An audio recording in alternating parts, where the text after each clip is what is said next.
3, 2, 1. Yeah, yo, it's your boy Fried Chicken. What's up, y'all? This is my series called Spawn Lock, where I'm generally going to be playing with a party, kind of showing you how to spawn lock this other team on domination game modes.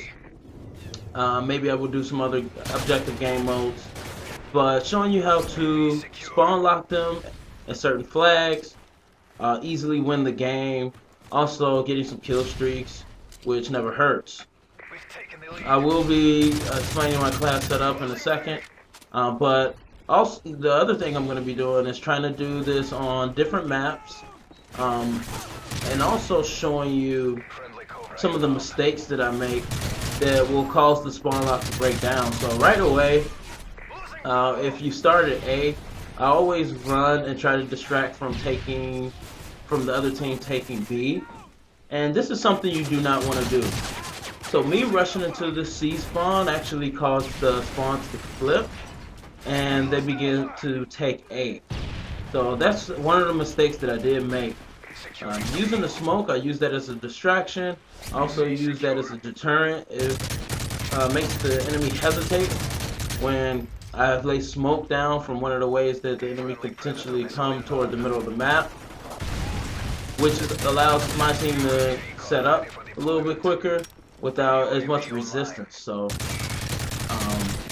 and right here, this was just a horrible shooting by me. I should have been paying more attention to that barrel, but actually that barrel blowing up on me gives me an idea later to stay away from the barrel. So this is a good spot to stay if you get the C and B combo, and really it's okay to just switch back and forth C and B, A and B, depending on where the enemy spawns, and if the enemy somehow gets past you, it takes a different flag. You just want to be ready for each way. Right here, you don't want to go any further than these steel steps and those yellow barriers, and really you don't want to turn that corner like I did. You want to allow them to come up that ramp so you can get them. And then there was kind of my third mistake of the game, is just turning that corner. There was no reason to turn that corner because since we have them spawn locked, they're already going to be aimed down sight when they're coming around that corner. And if you show up, if they see your body, that's it. So you can stay in this room, or you can stay atop here and wait for them to come up that ramp.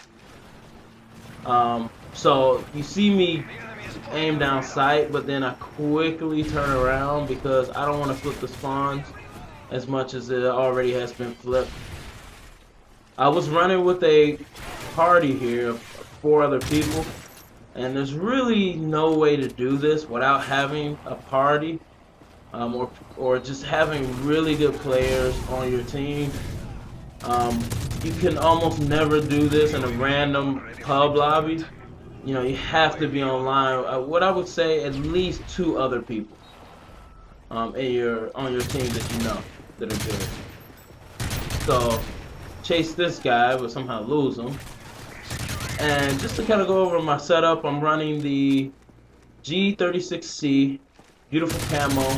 I got sleight of hand on it, and you see right there I dodged that barrel. That guy had martyrdom, so I got away from that barrel before it exploded because it was on fire. But yeah, I'm running sleight of hand, I'm running blast shield, and then I also have Sit Rep Pro, which lets me hear the enemy steps louder. It's key to have that because you can differentiate the enemy's footsteps from your team's footsteps really easily, especially on crazy chaotic matches like this. Also with blast shield, I mean, you can kind of understand why I'm running blast shield. They're going to be nading while I'm trying to capture, or while I'm set up spawn locking them. They're going to be trying to nade me out, flash me, and I want to be resistant to those things. So this is my objective setup. This is what I run on my objective class. Also obviously have the smoke grenades, and the frags are really good because you can throw them further, and you can also time when the frag is going to go off. my kill streaks that I'm running is UAV, precision airstrike, and strafe run. These are really good kill streaks for objective game modes because when you're spawn locking the other team, you know where they're gonna spawn.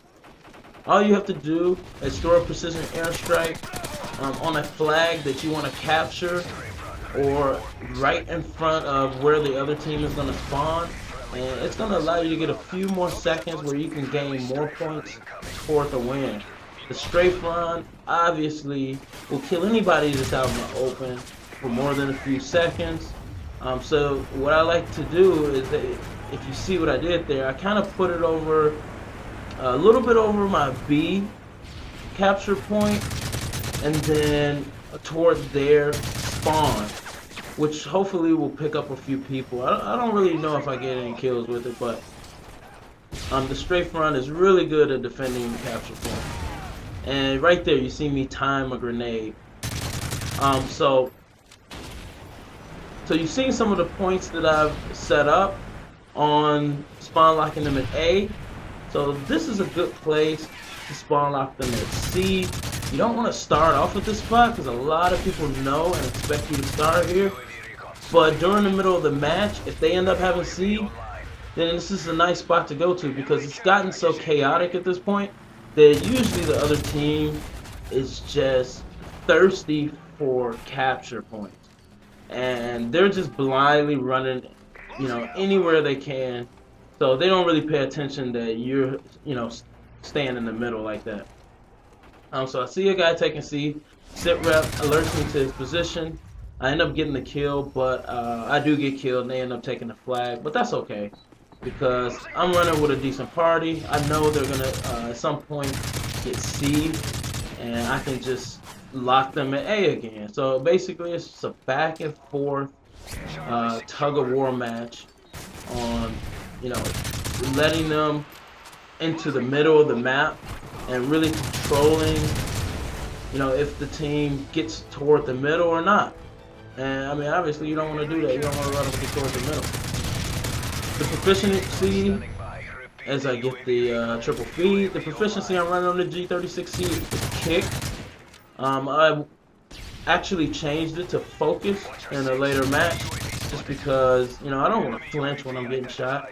And I don't think you really need kick, and if you get used to using, one of your favorite guns without kick, it's going to make you more efficient overall at any game type with using that weapon. So I get my other airstrike, and I lay it right over their spawn, hoping to get at least 1 or 2 kills. But even if I don't get a kill, it's still a cool kill streak to use to be able to kind of throw off the enemy and just keep them locked, keep them locked as much as possible. And I think one of the reasons that I did not get as many kills is because one of my teammates got really close to their capture point or their spawn, and then they flipped on us and succeeded. But that's cool. So you will be seeing more of these. I'm going to try to do one on every map, but it's going to really depend on if I get with a party or not, because it's, like I said, you almost can never do it with random. But this is showing it on Carbon. So I mean, if you want to look at some of the spots that I posted up in to get these kills, you can rewind the video and kind of see, my invisible barriers, how far I will go, and see the mistakes that I made and try to prevent that when you're playing on this map. Leave in the comments if you have any additional tips that I can, basically get better at. And also let me know what you think of the videos. If you want me to continue a series like this for maybe other game modes. So that's it. Fried Chicken gets the last kill. Go ahead and rate the video if you like it. And look for more videos in the future. Thanks for watching. Peace out.